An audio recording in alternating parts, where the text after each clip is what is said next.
Senhor presidente, primeiro, deixar reiterado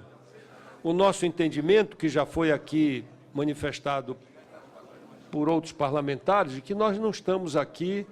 fazendo nenhum julgamento e não temos a prerrogativa de exarar decisão de condenação ou de inocência de quem quer que seja. Eu, desde ontem aqui, estou atento aos argumentos aqui apresentados e se fala de forma muito recorrente de que nós não podemos condenar, fazer isto ou fazer aquilo. Isto é absolutamente impróprio, mesmo se quiséssemos. Portanto, reiterar de que o nosso juízo aqui é estrito senso de admissibilidade por um julgamento político, pelo zelo constitucional de antes da Suprema Corte apreciar, aí sim, o julgamento de mérito, ancorado nos fundamentos jurídicos, nós possamos dar aqui uma admissibilidade política em se tratando da figura do presidente da República. O Constituinte de 88 foi sábio em estabelecer esta trava de segurança, esse habeas corpus preventivo, porque, diante de uma denúncia meramente caricata ou emblemática ou de pouco conteúdo, não se submetesse o mandatário maior do Brasil, do país, a um achincalhe. No nosso entendimento, portanto, as denúncias contra o presidente Temer, o áudio em que foi flagrado participando de um conluio para proteger um condenado de justiça, um condenado da Lava Jato, ex-presidente desta casa, somado a isso as circunstâncias do envolvimento com os personagens que são objetos da denúncia, fartamente demonstradas na peça do procurador-geral, Dr. Rodrigo Janot, no nosso entendimento, são de extrema gravidade. É evidente que não há ali naquele áudio e nas circunstâncias um gesto de confissão. Alguns aqui argumentam de que a mala com os R$500 mil não foi assumida no áudio pelo presidente da República, de que não houve uma entrega formal, oficial, evidente ao presidente da República, de que não há uma frase clara, objetiva, dizendo que a destinação, estrito senso da expressão, foi ao presidente da República. Ora, se nós tivéssemos, por hipóteses, esses elementos, não precisaríamos estar aqui a esse tempo todo discutindo a matéria. Ela seria autoconceituada como crime e, portanto, as providências previstas na lei para as consequências devidas. Mas os indícios, as evidências, as circunstâncias que foram reveladas neste episódio são de uma gravidade extrema e não apenas ilações fantasiosas, como dizem alguns defensores da tese contrária. E até se fossem ilações fantasiosas, qual seria o problema de autorizar essa investigação, e a Suprema Corte certamente haveria de sepultar esta hipótese. A outra questão que nós precisamos aqui evidenciar, senhor presidente, senhoras e senhores deputados, quem vai fazer este julgamento é a Suprema Corte brasileira. Não há nenhum grau de suspeição de que esta Suprema Corte tenha alguma predisposição contrária ao presidente Michel Temer. Pelo contrário, a Suprema Corte foi a Suprema Corte que avalizou o processo do impeachment, que permitiu com que o presidente Michel Temer pudesse estar hoje no exercício da presidência da República. Foi esta Suprema Corte que acompanhou todo o rito processual, inclusive fazendo com que esta Casa corrigisse determinados aspectos desse rito processual em função da segurança jurídica e do cumprimento do entendimento da Corte Suprema do Brasil. Portanto, não há nenhuma suspeição, não há nenhuma desconfiança de que possa haver qualquer predisposição que não seja da investigação jurídica isenta pela Suprema Corte. Portanto, não há nenhum elemento no nosso entendimento, senhor presidente, senhoras e senhores deputados, que nos possa recuar da possibilidade simples, como, aliás, é da tradição desta Casa, em caso de denúncias, autorizar a investigação que estamos aqui a apreciar. O rito do processo, a partir do dia 6 de março, onde o senhor Rodrigo Rocha Loures janta com o senhor Joesley Batistas em São Paulo, numa agenda fruto de uma reunião entre o empresário e o presidente Michel Temer, no dia seguinte, articulando para o dia seguinte um encontro no Palácio Jaburu, em Brasília.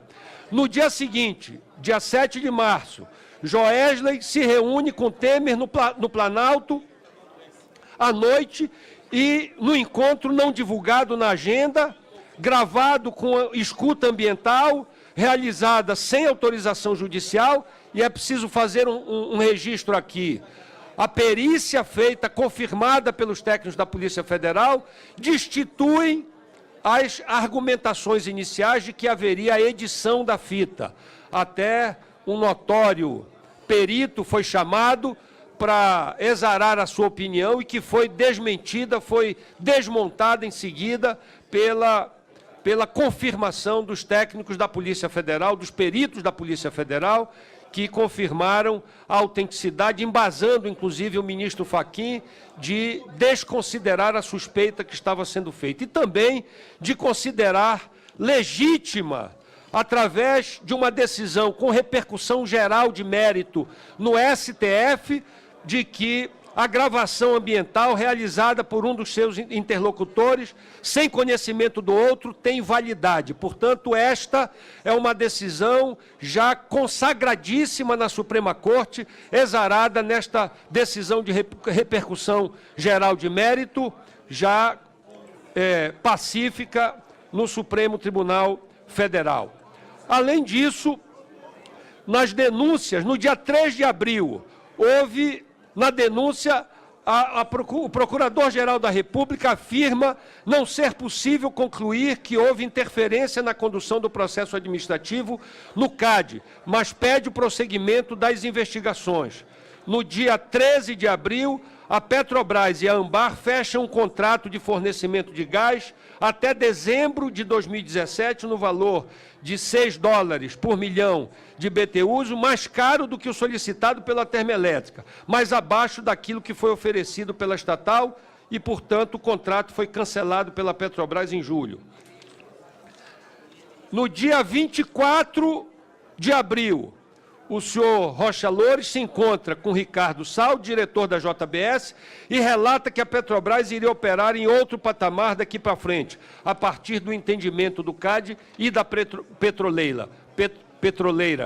A conversa é gravada com a supervisão da Polícia Federal, o que já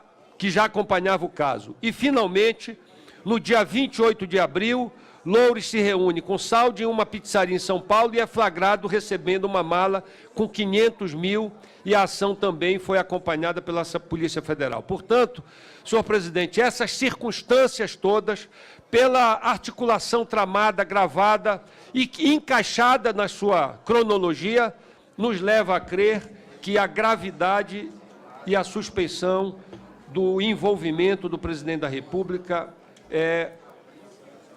flagrante. Para finalizar,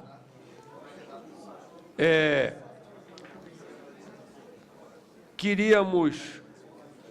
dizer que os argumentos, senhor presidente, de que não há materialidade, não se sustentam.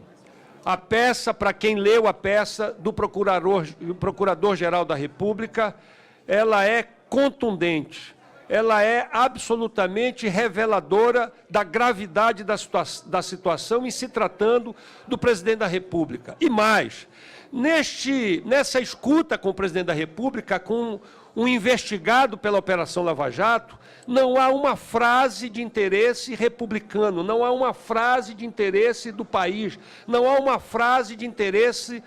da sociedade brasileira que possa caracterizar exatamente a liturgia exigida ao mandatário maior do Brasil. E, aliás, esses argumentos de que são apenas ilações, que são apenas deduções fantasiosas, são os mesmos argumentos, lamentavelmente, são utilizados por aqueles que defendem o processo da condenação, contra a condenação do presidente Lula, ontem exarada pelo juiz Moro. Vê-se que, nesse momento, os argumentos são de natureza muito semelhante, dizendo que não há materialidade, que não há evidências, que não há sustentação material para a condenação produzida ao ex-presidente da República, Luiz Inácio Lula da Silva. Então, nós estamos aqui reafirmando o nosso compromisso com a Lava Jato, o nosso compromisso com o combate à corrupção e à impunidade, que possa se investigar todas aquelas denúncias que venham à tona, independente da natureza e do alinhamento partidário, ideológico e político, que se possa efetivamente levar a fundo esta denúncia, autorizando esta casa, autorizando a investigação pela Suprema Corte e também dando a oportunidade para que o presidente da República possa fazer amplamente a sua defesa e possa efetivamente elucidar isso de uma vez por todas, que é o que pode dar estabilidade para a recuperação da nossa economia e para a reconstituição da normalidade democrática no país. É essa a nossa posição. Essa aqui é a posição de um partido que apoiou o impeachment da presidente Dilma, que apoiou o afastamento do presidente desta casa, Eduardo Cunha. Aliás, o PPS foi o primeiro partido que representou contra o ex-deputado Eduardo Cunha na corregedoria da casa, portanto, tem coerência, por tradição, de se manifestar autorizando a investigação pela Suprema Corte. É o que eu tinha a dizer, agradecendo a Vossa Excelência pela atenção, senhor presidente.